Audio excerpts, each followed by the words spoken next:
mabigat pa rin tong usapin tungkol sa ICI, Mm. yung pagla-livestream. Napakarami pong sektor ng lipunan ang nananawagan na i-livestream nila ang kanilang mga ginagawang investigasyon. Mhm. Pero hanggang sa kasalukuyan ay na-postpone pa rin. Sabi nila ngayong week. Pero dumating na ngayong week, postpone na naman at another 2 weeks na naman bago sila mag-imbestiga uli. Hopefully, naiayos na nila itong live stream nila. Ano masasabi nyo, partner? Dapat pa bang ituloy ang ICI live stream kahit may isyung political? Partner. Alam mo partner, Badong, hindi na ako umaasa diyan na magkakaroon ng live stream itong ICI na 'yan. Ang dapat gawin na lang dito, buwagin na lang. Buwagin na lang, may lamat na eh. Yung kredibilidad nila, transparency, wala na ho yan, hindi nila na-build eh. Simula pa lang yung kredibilidad ng naturang komisyon, questionable na. Wala nang tiwala ang taong bayan yan. Kasi kung ang ginawa ho sana nila, nag-live stream na una pa lang, mukhang pwede pang masasabi mo, oo nga, independent ho ito. Oo nga, transparent ho ito. Kaso nga lang, napilitan sila na sabi, mag-live stream na lang kasi pumalag yung mga negosyante. So at the end of the day ngayon, ito, dinidili nila, ay, may technical pa, merong isyong political. Oh my gulay. Kung ikaw gusto mo talagang ay papakita kung anong ginagawa ng naturang komisyon, wala ka ng excuse partner eh. Tama ho ba? Correct. Wala ka nang dapat idahilan kasi, di ba, naniniwala tayo sa kasabihan eh. Pag ayaw, maraming dahilan. Pag gusto, maraming paraan. Ayaw nga nila, kaya nagdadahilan sila. Na ito na naman, ito na naman. Ang point natin riyan, kung ang pinag-uusapan ay kredibilidad at transparency, sa naturang komisyon wala na. Kaya dapat yan, ang suhestyon natin dyan, itigil na yan. Abulis na yan, total, hindi naman yan sa batas na yan, gawa-gawa lang naman ni Bongbong Marcos yan. At mismong si Claire Castro, inamin din yan, natula siya sa bibig niya, na ang komisyon daw ay dependent. Sinabi niya dependent, binalik lang niya, binawi niya, sinabi niya independent. Independent Commission. So doon pa lang sa bunganga ni Claire Castro, natablaran na ng stress na rin si Claire Castro ngayon, budlat na rin yung mata ni Claire Castro, Na, huling-huli na talagang yung ICI ay dependent commission kay Bongbong Marcos. Yun ang maliwanag dyan, partner Badong. tama ka dyan, partner. Biruin mo, saan ka nakakita ng independent na laging kasama ni Boying Rimulya, laging Mm-hmm. kasama ni DPWH Secretary, partner BMR? Mga kayo, mga kapartner, ang issue dito, sinasabi nila, ito daw ay independent. Pero sino ba ang gumawa nito? At sino lang ba yung gusto nilang paimbestigahan? At sino lang ba ang kanilang gustong itago dito? Maliwanag naman, kung independent ito, bakit kailangan ninyo itago? At bakit tila bagang laging may command nanggagaling sa Malacanang na nararamdaman at nakikita ng taong bayan? Kung talagang independent kayo, at talagang may silbi ito at hindi lang ito para takpan lahat ng mga may tinatago dyan sa inyo kung mayroon man. Sa bagay, sino pa bang hindi maniniwala na wala kayong pinagtatakpan? Maliwanag naman sa sikat ng araw eh. Sipin nyo, public funds ang pinag-uusapan tapos itatago ninyo. Di wala rin kayong iniwan doon sa BICAM na ang pinag-uusapan doon sa BICAM public funds din yon. So, kung mayroon kayong itinatago, at ayaw ninyong ipakita sa taong bayan, pagka hindi ninyo ito masagot na tanong, mag-assume ang taong bayan na silence means yes. Ibig sabihin, kaya ninyo itinatago, ayaw nyo ipakita sa taong bayan kasi nga, talagang mayroon kayong itinatago. At bakit? Bakit sa dinami-dami ng naganap na Blue Ribbon Committee hearing, nababanggit na yung pangalan ni Martin Romualdez, bakit hindi siya pumunta doon? Kung talagang siya ay mayroon pong tinatawag na credibility at mayroon po siyang tinatagong, kumbaga, kahihiyan sa kanyang sarili ba? Kasi nga, pinapakilala na siya. Sinasabi na babanggit na siya sa Blue Ribbon hearing na dapat pumunta ka dito. Ang problema, imbes na pumunta sa Blue Ribbon hearing, nagpunta dyan sa ICI at tago pa. Pagkatapos, paglabas na paglabas, ang ganda-ganda ng aura. Pagpasok, mukhang malungkot na malungkot pero paglabas, medyo masayang masaya. Ayos na ba ang buto-buto? Kaya dahil dito, Hindi maiiwasan ang komentaryo ng taong bayan. This is a political at house-show na investigasyon, kaya dapat hindi na ituloy. Bakit? Instead na nakakatulong ito, nakakagulo, at dagdag pa itong pasakit sa sambayan ng Pilipino dahil gumagastos. Nagsisipaglamon lahat yung mga nandyan eh. So, swelduhan lahat ng mga nandyan eh. Sino magpo-provide niyan?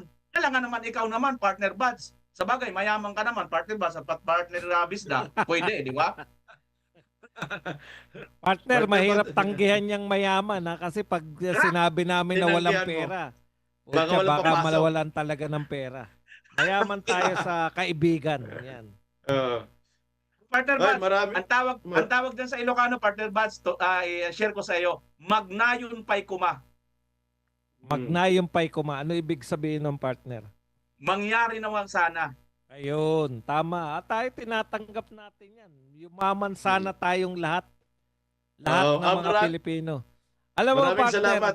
Bitgodsan muna partner Badong Pakulay. Ah, Maraming salamat sa kanya. maraming Mm. salamat kay Beth Good son sa pagpapakulay. Alam niyo mga partner, eto po na talaga, paulit-ulit na ako rito, ito ang pinakamalaking budol na ginawa ni BBM. Tignan niyo po ang epekto niyan ngayon. Meron pa po ba nag-iimbestiga ngayon? Wala. Tigil ng investigasyon ng Senado, tigil ng investigasyon ng HOR, tigil din pati investigasyon nitong ICI. ICI.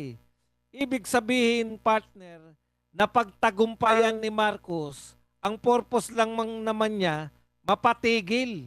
Di ba? Mhm. Kunwari may ginagawa siya, pero actually, gusto niyang matigil na investigasyon dahil umaaray na sila eh.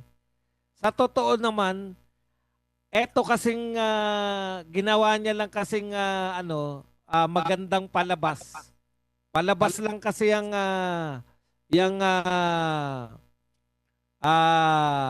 SONA.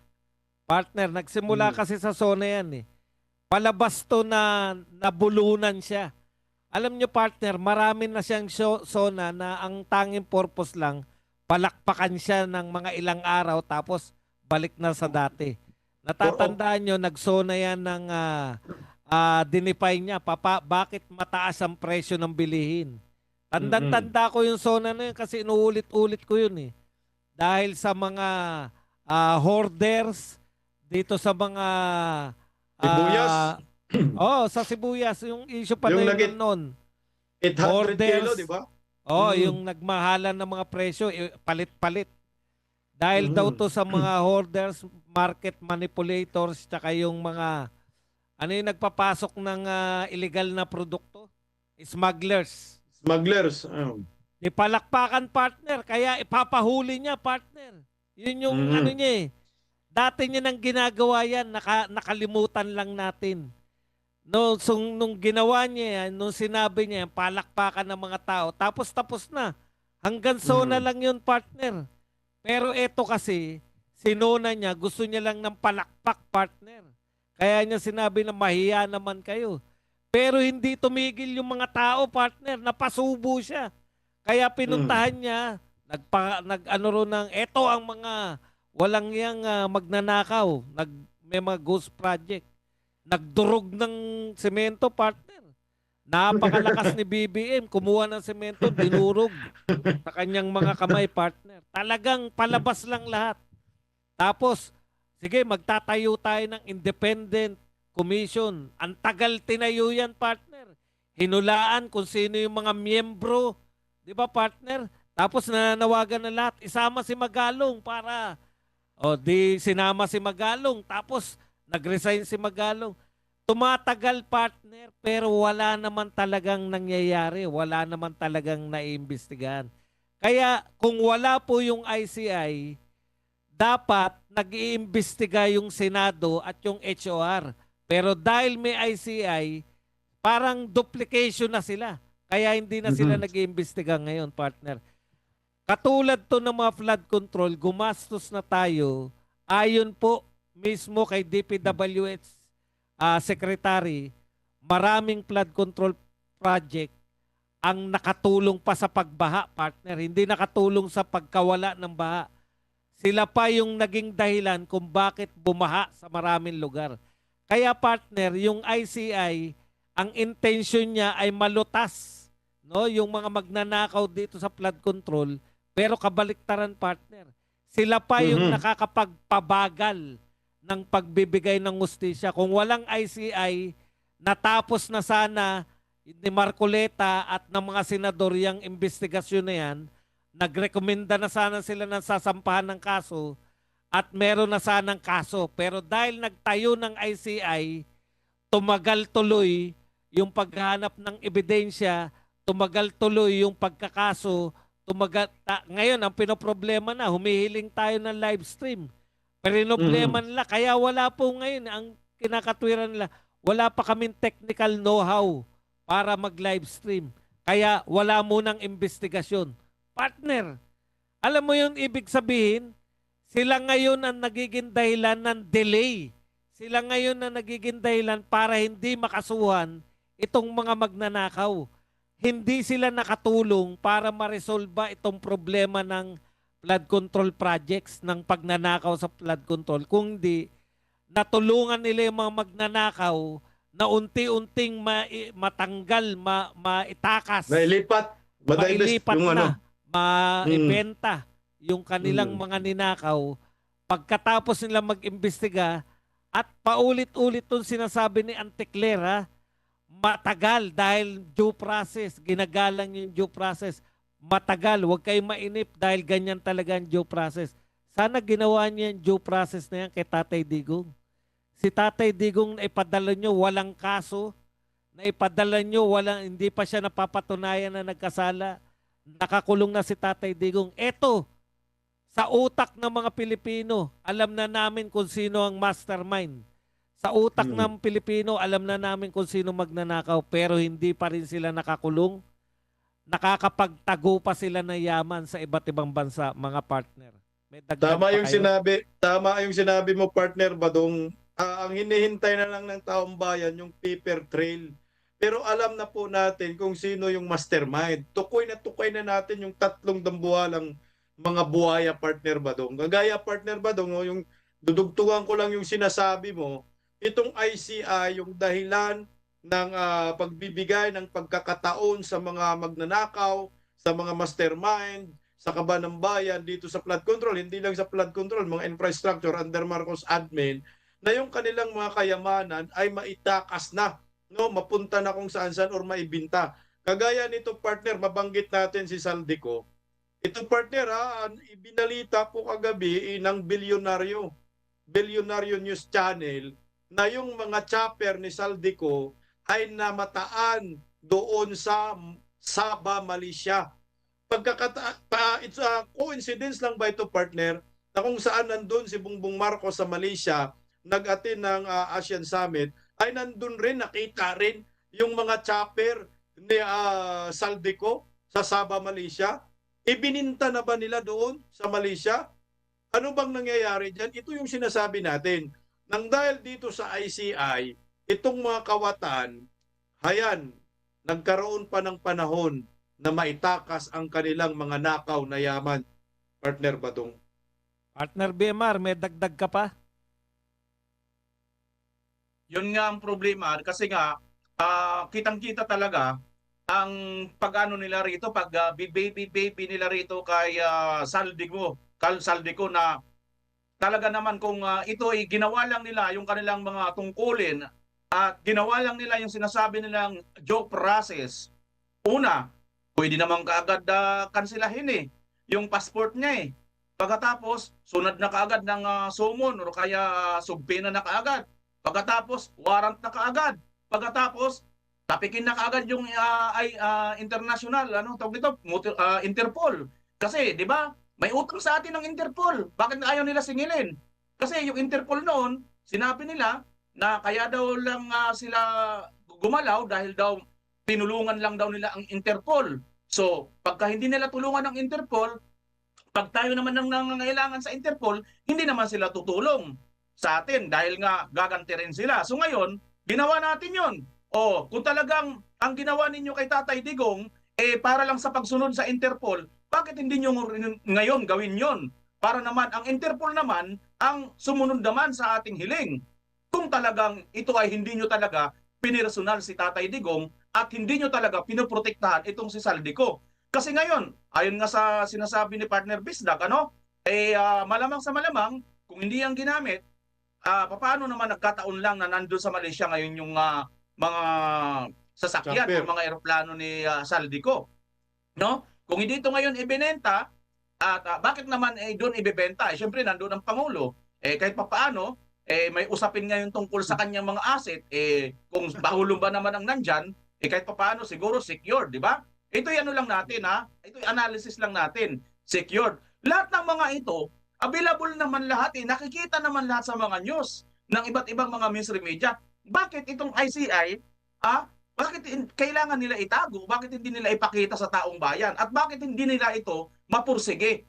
Anong sinasabi nilang sasabi ni Auntie Claire na kailangan dumaan sa due process? Due process, bakit hindi pa po pwede natin gamitin naman ang sinasabi naman ni Tulfo? Nasabi ni Tulfo, we can bend the law to please the people. O ngayon, ang mga taong bayan, i-bend mo na ngayon, Tulfo. Kasi sinasabi ng taong bayan, dalhin mo na rito si Huwag mo na munang pansamantalang sundin yung due process. Kasi nga, kailangan natin i-bend ang batas natin dahil sinasabi ng taong bayan, mga partner. Diba? Partner, punta na tayo rito sa news update. Baka Sige, partner, papasok-pasok lang nito. Pangulong Ferdinand Marcos Jr. nakatakdang bumiyahe papuntang South Korea para daluhan ang 32nd APEC Economic Leaders Meeting mula Oktubre 30 hanggang Nobyembre 2 ayon sa Department of Foreign Affairs. Ito ay kasunod, no? Halos kasunod ng ASEAN meeting na matatapos ngayong araw na to. Partner, anong masasabi nyo rito? Biyahe na naman. Anak ng pulburon, nandyan na bumiyahe. Bumiyahe na naman. Pagkatapos magkalat sa Malaysia, pupunta ng Korea. Totoo talaga yan, naman, partner. Nagkalat talaga. Nakakahiya. Nagkalat talaga, nakakahiya. Oh my gulay, isipin mo pagkatapos pinahiya ang Pilipinas sa international stage, ito na naman, magbabalak na naman siya, pupunta na naman siya sa Korea. So anong gagawin niya? Ipapahiya na naman tayo doon sa Korea. Hindi ba niya alam, sinusuka siya ng mga Koreano? Sinusuka siya mismo ng bansang Korea? Ang kapal naman ng mukha niya, napupunta siya doon. Kung ako, BBM, wag na akong pumunta. Tinanggihan ka na nga ng Korea, hindi ka na nga pinapautang di ba? Nangungutang ka. Hindi ka pinapautang, bakit? Kurakot ka. Yung ginawa ng Korea sa Pilipinas, ito ay paghuhusga sa liderato ni Bongbong Marcos na kurakot, sandamakmak na korupsyon. Kaya nga hindi ka pinapautang kasi nag-alala sila, pag pinapautang ka Bongbong Marcos, ay yung pira na ipapautang sa iyo ay hindi mapunta sa tama, kundi Correct. mapupunta lamang sa mga bulsa ng mga buhaya. Tapos ito, mabalitaan natin, pupunta ka sa Korea, ano yung mukha ipapakita mo, iharap mo sa mismong presidente ng Korea na mismo siya ang nagtanggi na wag pautangin itong si Bongbong Marcos kasi sandamakmak na isyu ng korupsyon. Di ba? Tsaka nakahiya yung partner Anong tawag sa mukha mo? Ang kapal ng mukha mo. No? Sobrang manit na partner, napapamura walang na si hiya. Bisdak. Walang hiya talaga partner, sa totoo lang. Hindi mo ba alam na manit-manit ng Pangulo, no? Hindi mo ba alam na tinanggihan ka harap-harapan? Alam mo yung post na yon sa account pa mismo ng presidente ng Korea. Ibig sabihin, yung presidente ng Korea mismo ang nakatuklas kung anong klaseng leader si Bongbong Marcos, kurakot ka bong, tapos papunta ka sa Korea, anak ng pulburon talaga. Partner Bemar. Partner BMR. Nakakahiya, no? Kasi nga, biruin mo, nireject ka na ng Korea, tapos pupunta ka pa doon, tapos ang usapan mga partner, APEC Economic Summit, core meeting ng mga leaders. Mantakin mo, ano ang ipapagmalaki mong economic sa Pilipinas ngayon? Economic ba itong flood corruption na nangyayari sa ating bansa? Ito ba ang ipagmamalaki mo? Yung rampant na mula Luzon, Visayas hanggang Mindanao, may mga kickback ang inyong mga tao sa pangunguna ng iyong pinsan si Martin Romualdez? Ito ba ang ipepresenta mo sa APEC Economic? Di anong mangyayari nito? Madadagdagan at madadagdagan naman ang kahihiyan dito sa ating bansa sa pamamagitan ng pagpupunta mo na naman diyan. Nakadagdag ka na nga ng kahihiyan plus ito na naman, gastos na naman. Naku naman, Marcos, maluoy ka naman sa mga Pilipino do. Masyado naman maluoy ka po. Oy, naku naman, kasian mo kuma. Baka hindi ito nakakaintindi ng Bisaya mga kapartner. Ilocanohin natin. Bongbong, adeng, kasian mo man kuma, dagiti mga Pilipino. Awanon, naibuson ti kwarta. Yun lang, partner. Partner Bimar, Partner Bimar, nagkamali ka Hmm. doon. Hindi niya nakakaintindi ng Ilocano si Bongbong. I-English mo. Inglesero eh. Pareho English kami. yan. English na to? Pareho English kami na, yan. naunsa man. Ilocanong English- hindi nakakaintindi na Ilocano. English na to. Naunsa man yan. Naman ko isinsil yung English diri Alam niyo mga partner, naawa rin ako kay... Hindi, eto sa totoo lang, no, talagang parang ano na si BBM, unlike kay Tatay Digong. Pero hindi po siya pwedeng hindi umatin naman doon. Talagang obligado naman siyang umatin sa APEC tsaka dito sa ASEAN. Kaya lang alam niyo po yung na-isolate po siya. Imaginein po ninyo, maraming bansa yung may side talk with the... kasi pagkakataon nila yan na magkaroon sila ng business deal with Donald Trump. Si BBM po parang wala po siyang pagkakataon na makamayan man lang si Donald Trump. Yung wala po silang one-on-one meeting. Partner, naawa ko kay BBM kasi tayo yung siya po yung pinaka nagpapakatuta sa US eh. Tama ba? Halos gibain natin yung tulay natin with China para magsipsip tayo sa US. Yan talaga ang katotohanan eh. Pero pagdating po sa mga ASEAN meeting, naawa ko sa atin partner kasi tayo nga yung pinaka partner dapat ng US, di ba? Pero alam nyo ba nangyari rin partner? 3 bansa ang nakausap ni Donald Trump at nakipag-deal siya sa 0% tariff sa bansang Thailand, Malaysia at Cambodia partner. Samantalang ang Pilipinas ang host ng kanyang mga EDCA, yung mga US-based na tawag lang natin ng EDCA. Tayo po ang nag-host ng kanyang mga missile, partner. Pero pagdating sa mga usapin ng mga ekonomiya, ang may pabor sa kanya yung Cambodia, Malaysia, Thailand, partner. Saan ang Pilipinas? Nga. Wala. Sila binigyan ng 0% tariff yung mga ilang produkto nila. Ang Pilipinas, partner, 19% pa rin. Nga tayo, partner. Naawa ko kasi parang hindi siya kabilang talaga sa ASEAN. Hindi welcome. Hindi siya welcome. Naalala ko si Tatay Digong, partner. Siya yung pinaka-superstar sa lahat ng mga ASEAN country heads. Mapa-presidente, Prime Minister. Si Tatay Digong lagi yung center of attraction. Pag may mga bisitang tulad ng US at saka ng China, sa kanya nakikipag-meeting, direct na partner. Diyan man naganap maraming meeting nila ni Donald Trump sa ASEAN meeting nila with China sa ASEAN Partner ngayon, talagang hindi niya nakamiting yung China ng one-on-one, hindi niya nakamiting. Yan po ang 2 superstar sa daigdig. Tapos parang hindi ka pinapansin, nakakamiss yung Tatay Digong na proud ang mga Pilipino kahit sa mapunta, no? Nagiging proud yung Pilipino nung panahon ni Tatay Digong.